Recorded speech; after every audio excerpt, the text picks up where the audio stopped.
H+ est aqueux aussi. Le Cl2 est un gaz et le H2 se dégage aussi sous forme gazeuse. Et c'est l'équation globale de l'électrolyse. Alors, on peut faire ici une petite remarque. Lors d'électrolyse,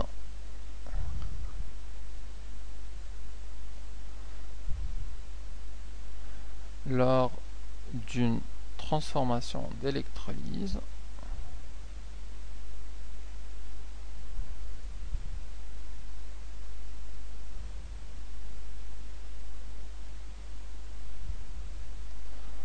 on peut avoir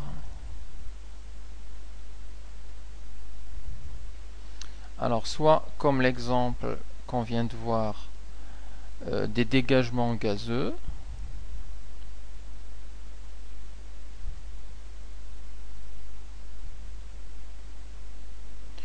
ou alors des dépôts métalliques.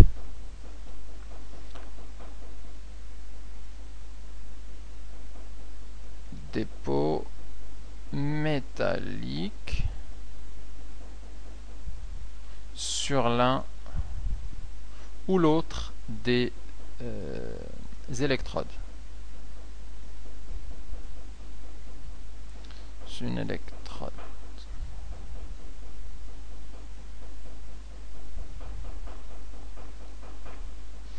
On peut éventuellement avoir aussi une dissolution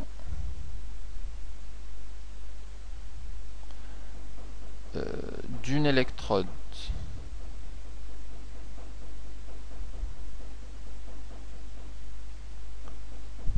Ce qui signifie que dans ce cas-là, c'est une électrode active qui se dissout durant l'électrolyse. Alors, un dépôt métallique sur une électrode, c'est lorsque par exemple on a des demi-équations du Cu2+ qui se combinent avec deux électrons pour nous donner du Cu, ce qui nous donne en fait un dépôt de cuivre sur l'une des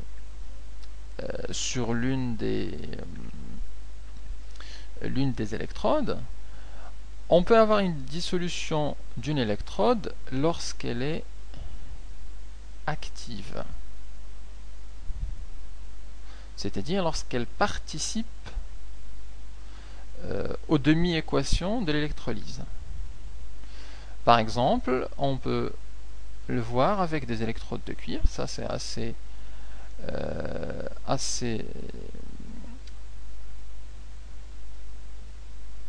banal dans l'électrolyse, des électrodes de cuivre, lorsqu'on les utilise, qui se décomposent, l'électrode de cuivre étant solide, qui se décompose en Cu2+ plus 2 électrons.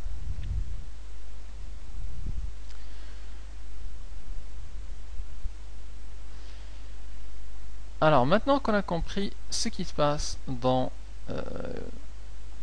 l'électrolyse, donc de façon quantitative, on peut parler des relations. Alors là, j'ai pas donné le nom ici, je l'ai pas écrit, je vais le noter. Cette électrode est une cathode. Alors, pouf, j'ai pas de place, je vais le mettre là. Puisque on a donné l'équation de réduction qui ici se passe. Alors, je parlais donc des relations de calcul. Alors là, rien de nouveau par rapport aux piles.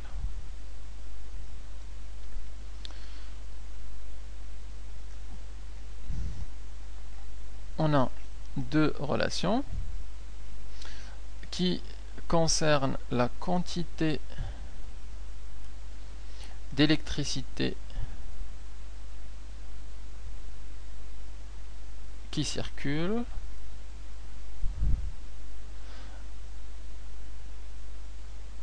Alors la première relation étant Q égale à delta T fois I. Donc le delta T, c'est le temps que prend l'électrolyse en secondes. I, c'est l'intensité du courant en ampères. Et le Q est la quantité d'électricité en coulomb. Ça, c'est la première équation. On a une seconde équation qui concerne plus l'aspect chimique, donc l'aspect quantité de matière, qui est la quantité de matière des électrons échangés multipliée par la constante de Faraday, F. Alors, le Q, c'est toujours en coulomb. La quantité de matière, c'est en mol. Rien d'innovant. Et F est une constante. C'est les fameuses 96 500 coulombs mol moins 1. On peut donner cette équation différemment en détaillant le F. La constante F, on peut l'écrire avec la constante d'Avogadro et la charge électrique.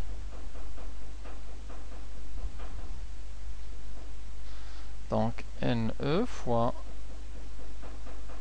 la constante d'Avogadro fois la charge électrique E. Et donc on a les deux égalités à connaître, bien évidemment. À partir de ces deux égalités, on peut dire que le delta T fois I, c'est égal à NE fois F, et déduire des choses.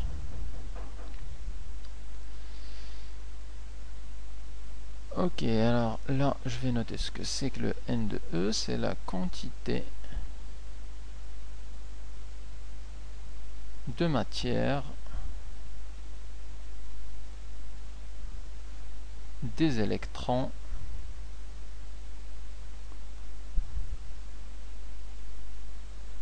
qui circulent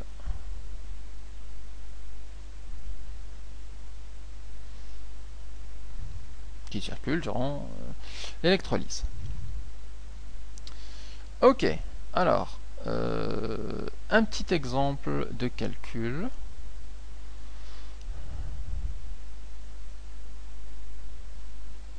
Pour fixer les idées.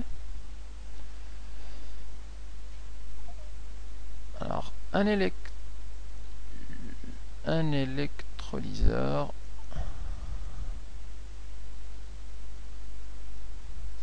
je vais prendre le même exemple ici, donc avec les H plus et L moins, avec les deux couples qui sont en jeu. Donc H plus, L moins. Un électrolyseur fonctionne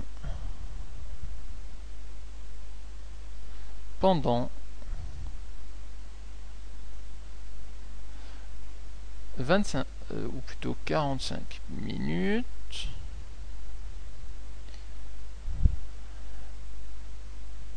avec une intensité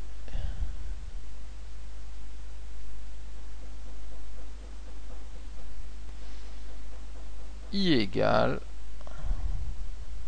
à 0,55 ampères. Donc en gros, on a le delta T ici et on a la valeur de l'intensité du courant électrique. Alors ce qu'on demande, on demande de calculer la quantité d'électricité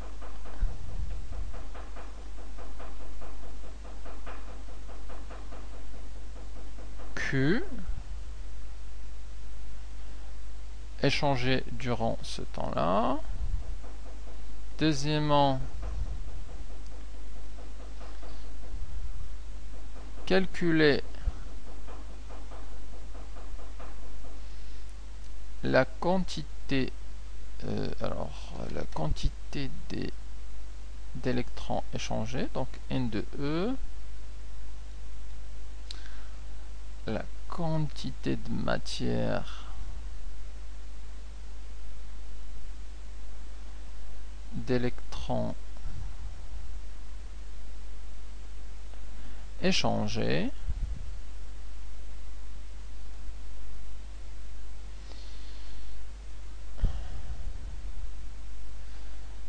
déduire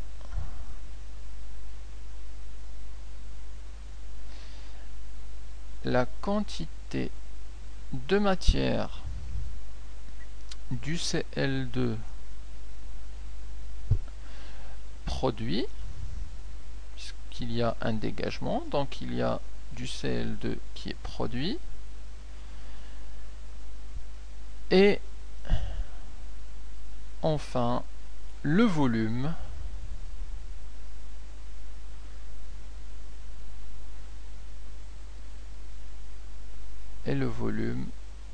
de Cl2 dégagé. On peut donner ici une petite aide en disant que le Vm c'est égal à 24 litres par mol, qui est le volume molaire.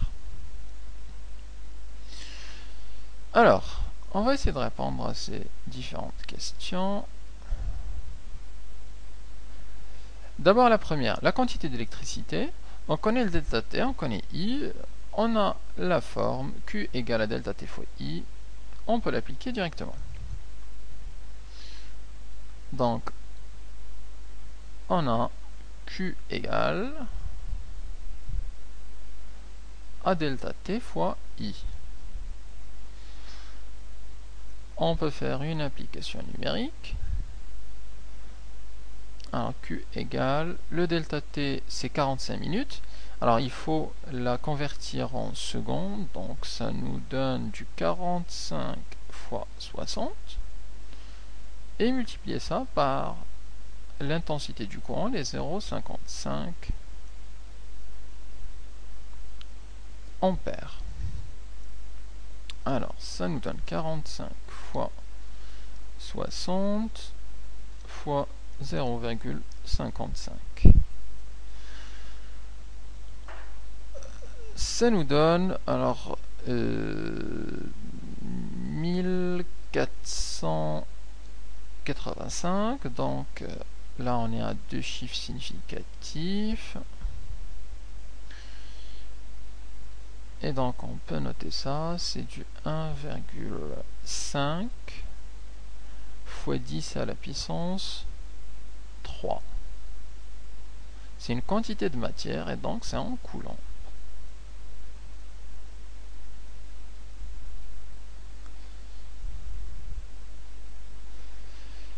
Il faut calculer ensuite la quantité de matière des électrons échangés. Alors la quantité de matière NE, on a la formule ici, Q c'est égal à NE fois F. Et le F c'est une constante, c'est 96 500. Alors, on va mettre l'égalité des deux relations. On a Q égale à delta T fois I, et en même temps c'est égal à la quantité de matière d'électrons fois la constante de Faraday. Alors à partir de là, on peut passer la constante de Faraday à gauche, et ça nous donne du delta T fois I divisé par F égale à la quantité de matière des électrons.